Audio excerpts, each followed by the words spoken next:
granniopteryx, she knows the truth, she's linking every link.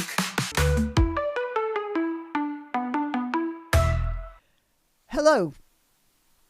Well, when Starmer got into power, he said he was going to end however many years it was of Tory chaos. And then his administration was nothing but chaos, and it looks like there's more chaos, because it's not going to be a smooth transition by the looks of things from Starmer to the King of the North, Andy Burnham. No, apparently there are several contenders for the post. There's Darren Jones. Who's he? And then I've just seen this one. Al Carnes, of course. Now, he's quite buff and reminds me a lot of a young David Davis. He has that same sort of butch look. Well, I don't know. I don't know anything about him. So it looks like there's going to be a bit of a tussle, which might make political life a bit interesting and give me something to talk about. How much good it does the country is another matter.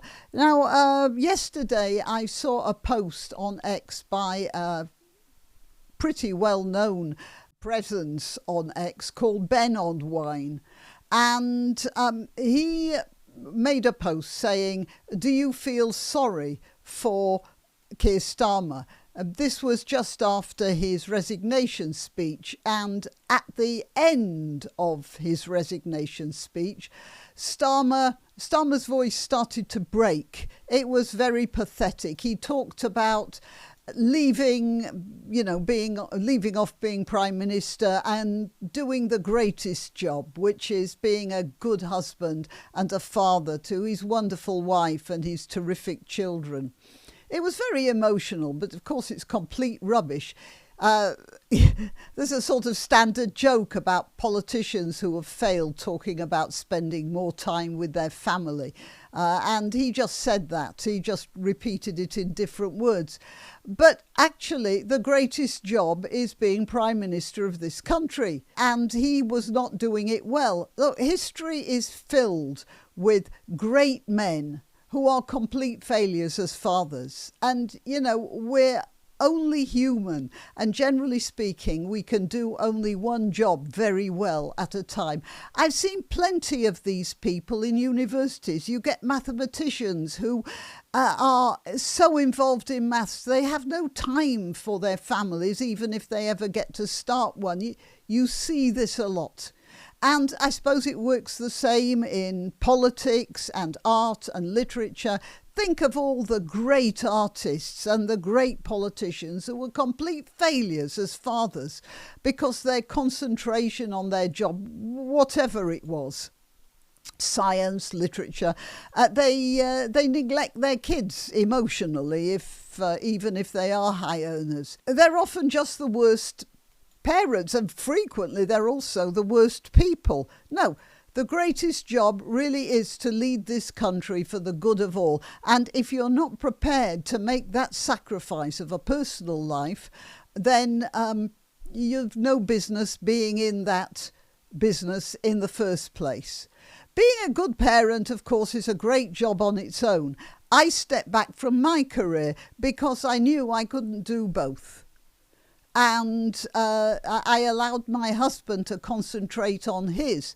And quite frankly, I took most of the burden of bringing up the family for that reason. So I have personal experience of this. Yeah, being a parent is a great job on its own. I'm very proud of what I've done, but it isn't the greatest from the point of view of the country, and not in this situation.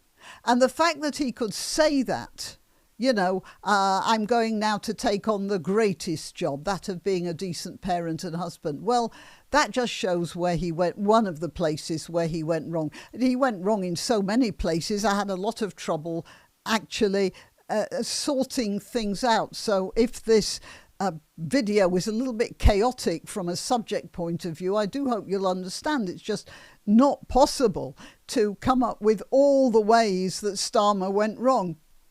in any sort of a logical sequence, because he wasn't being logical about it himself. If you want a psychological analysis, not from a psychologist, but from somebody who's seen a lot of psychology, Starmer was two people. I've been told that at home with friends or whatever, with family, he's relaxed, he's domestic, and he's a nice chap. But when he was in the official position, he sort of switched a switch and became a lawyer and turned himself into a robot. He followed the tracks laid down by his friend and colleague, I'm not sure about friend, but certainly colleague, Richard Hermer, the Attorney General. God alone knows what was going on in Richard Hermer's mind, but this is a man who's made a career out of persecuting British soldiers for historical lapses or perceived lapses or more likely cooked up lapses. How would that be popular with the public? And Starmer gave him free rein because it was lawyer mode.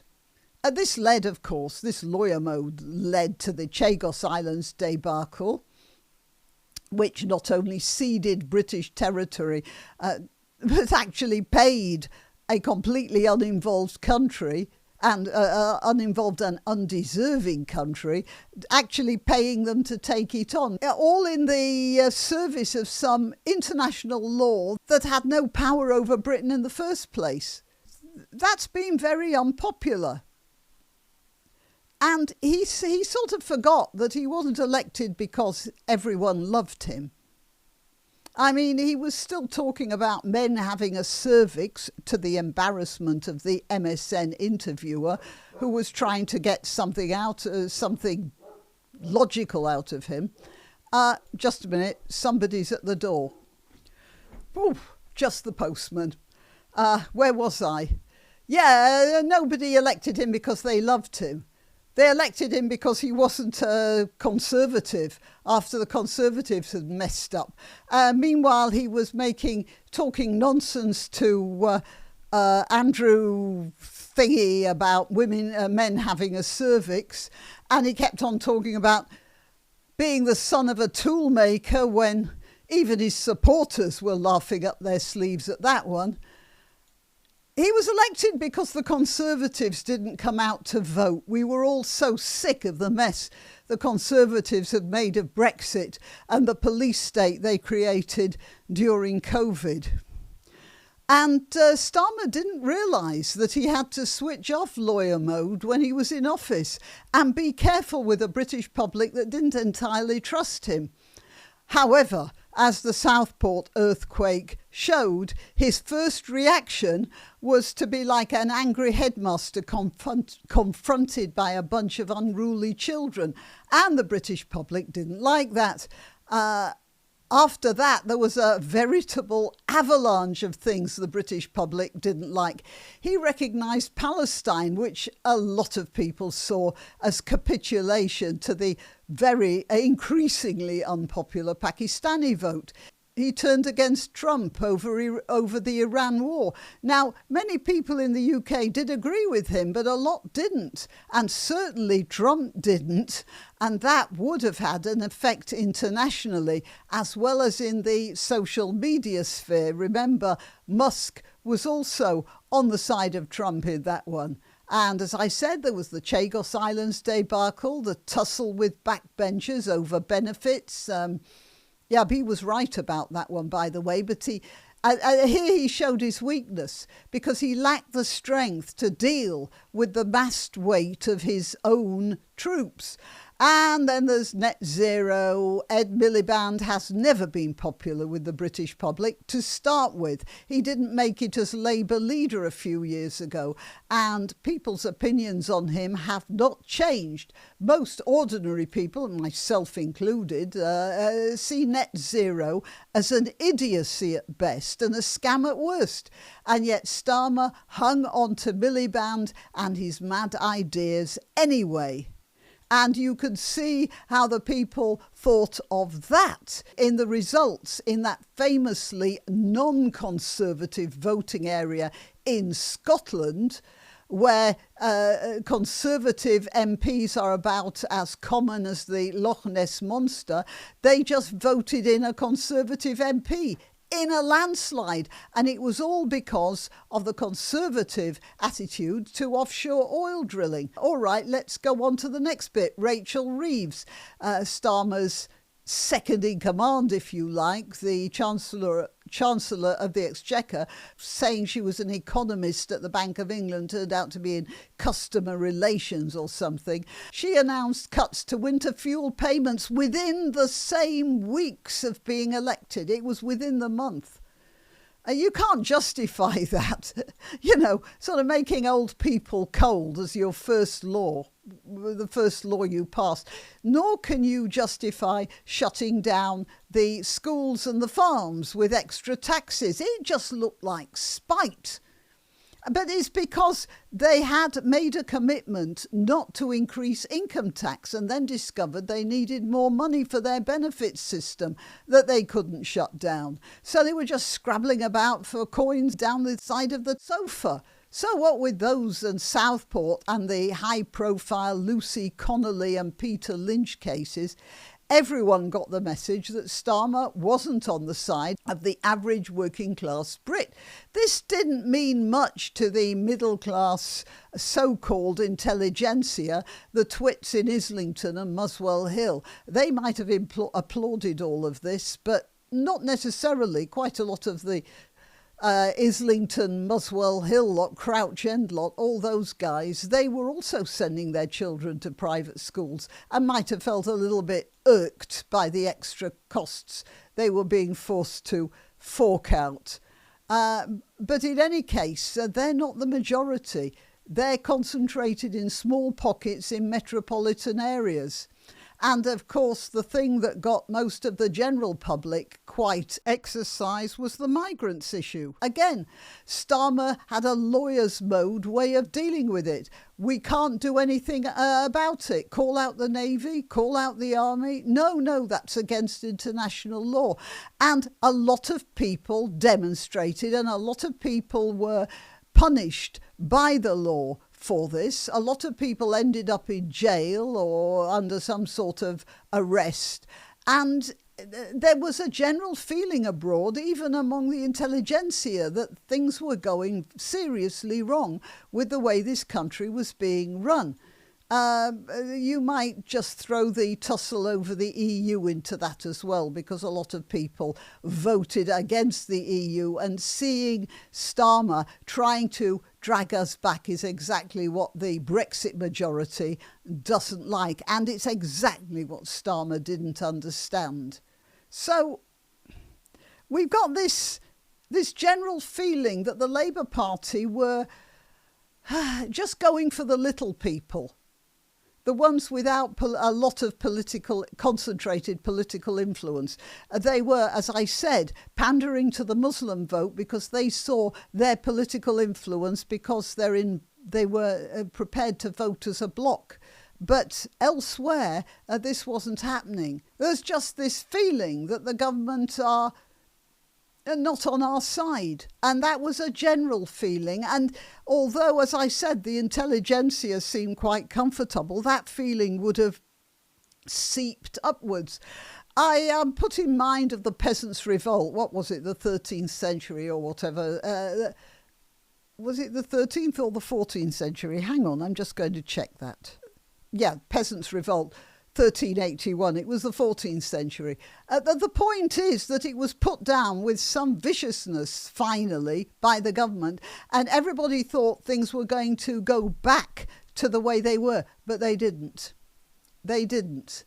It took a generation. Things moved more slowly in those days, but things did change. The people who died, who were executed as a result of the Peasants' Revolt, might have thought that they'd lost, but in fact they hadn't. It reasserted the idea of the little people rising up had given the aristocrats such a shock that they started to revise their opinions.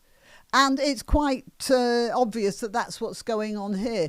Although as I say, things move faster here. Although Starmer appeared to have put down the Southport thing, to have kept Lucy Connolly in jail for months beyond what she should have been in, even if she should have been in the first place, and finally to have killed Peter Lynch, it must have looked like the government had won, but it hadn't. Feelings were changing.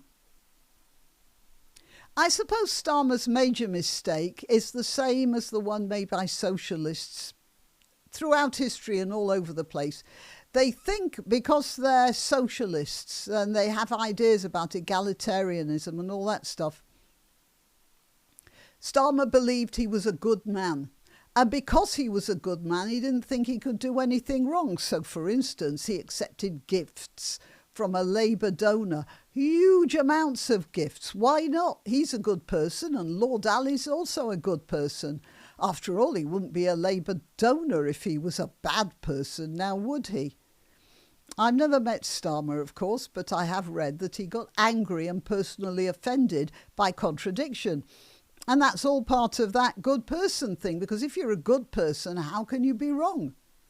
And if you're a good person, lying to everyone else and even to yourself is perfectly acceptable in the service of good. So, for instance, he made up stories about the far right at the Southport disturbances, the far right bussing in, coming in by train, he said, and bus to create mayhem. Because that could be the only answer his programming would have allowed. I think he might have actually believed it. The MSM appeared to believe it too, but I'm sure there were plenty who were disquieted by such a provable lie. And as I said, it might not have had an immediate effect, but it would have planted a seed. And then, of course, there's the Mandelson thing. He didn't know. Do you believe that? Did anyone? Well, my theory is that the only person who did believe it was Keir Starmer. Because when he was in lawyer mode, he really didn't know. You know, lawyers cannot know things. And I think that's what we all picked up on. The fact that the Prime Minister didn't even know what he himself was thinking, let alone anyone else. Okay, well, yeah, that's my state funeral for Keir Starmer's political ambitions. I just hope it's not the funeral of the state as well. Okay, well, we can look forward to happy times as these Labour pretenders duke it out for leadership of a party that nobody likes. You'd think they'd just give up and go home, wouldn't you? Till next time. You can help my channel by subscribing and clicking the notification bell. That's quite important. And by sharing if you're so inclined. Links to my other channels and to donation methods are in the description. But the best way you can help is simply by clicking like and notify. Thank you.